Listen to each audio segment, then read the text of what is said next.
Hi, my name is Jaleesa Davis-Sophus. I will be sharing my instructional design with you.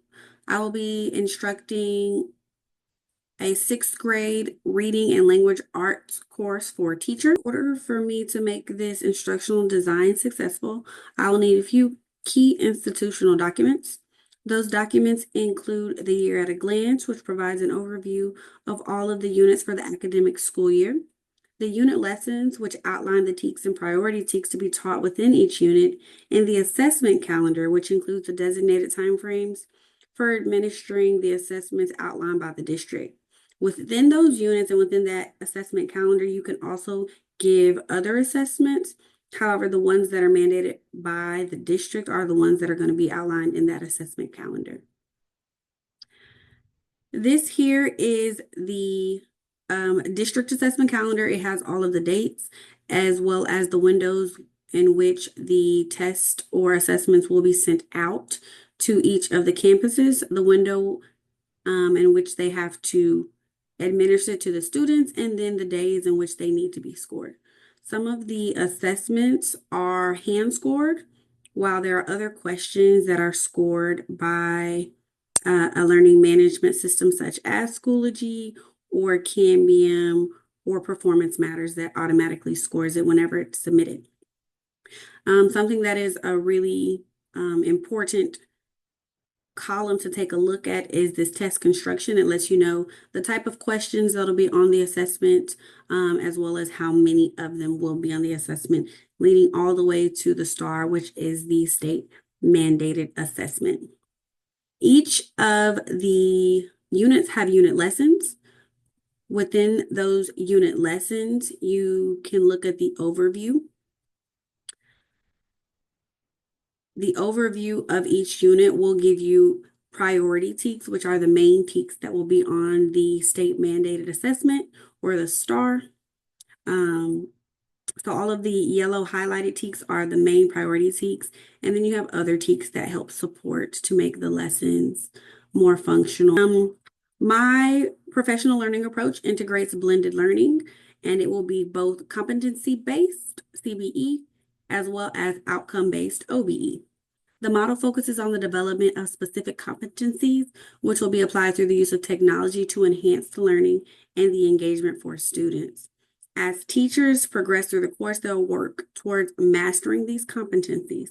So it is important for students to be able to use technology properly in order to make sure that they can comprehend the actual material that is being presented within the curriculum. One of the things that I have noticed is that students get behind in the curriculum because they don't know how to navigate the technology, and teachers are not always equipped to help them process through those issues or those challenges. So troubleshooting will be a part of that competency-based education as well as that outcome-based education blended together. The design approach that I've chosen is the ADDIE. The ADDIE model helps to provide clear understanding of what teachers need to know. It also involves analyzing the content as well as the technology tools to help learners be more efficient and successful.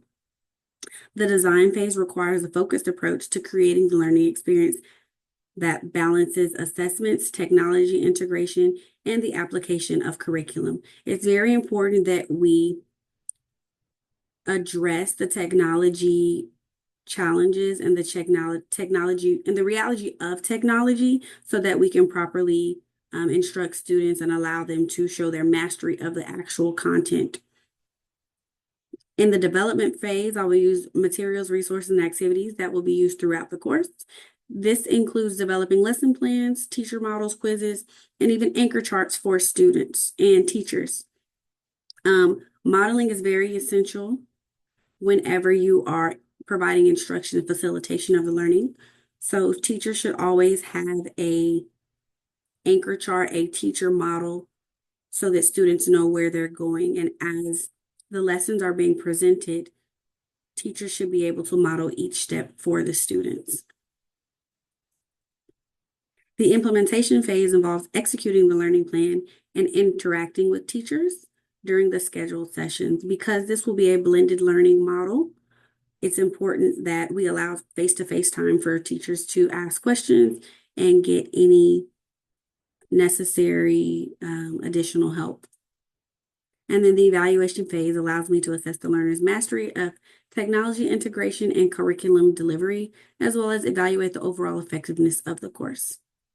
The ADDIE model is a perfect fit for my needs because it provides a structured yet flexible approach to design and implementing a learning experience. With working with blended learning with technology and curriculum, it's very important that you have flexibility in order to be successful. To balance assessment of, for, and as learning, I will structure them in a way that each type supports and informs the other, creating a cohesive learning experience. Assessment of will involve the end of the unit assessments, performance assessments, as well as those district checkpoints. Assessment for learning will be ongoing and include regular conferring with students, small groups, conferring, things of that nature to provide feedback with the teachers. Assessment as learning will take place through collaboration in small groups where students will engage in discussion and talk about their grows and glows. It's really valuable to have documentation for the students, so students are able to document their growth on assessments and even things such as reading level so they can see it, so it's actually tangible for them. I will balance these assessments by ensuring that each one serves as a stepping stone to build upon the previous. Are you moving your learners into deeper learning? Yes. The course is intentionally designed to promote deeper learning by encouraging critical thinking and problem solving. Teachers will apply their understanding of the curriculum and technology tools to real-world classroom scenarios. If I am not providing enough information for students to be able to apply it to real-world scenarios, then I am doing them a disservice because they're not going to be able to facilitate those challenges with their students. Who controls the learning? The learner is ultimately in control of their own learning, but the course is structured to be highly interactive as well as collaborative. The 3-column table here explains the learning goals, learning activities, as well as assessment activities. And then last but not least, we have an implementation schedule of all of the sessions that will take place. And again, this is a blended learning platform, so it will be in person as well as online. And then here are the references.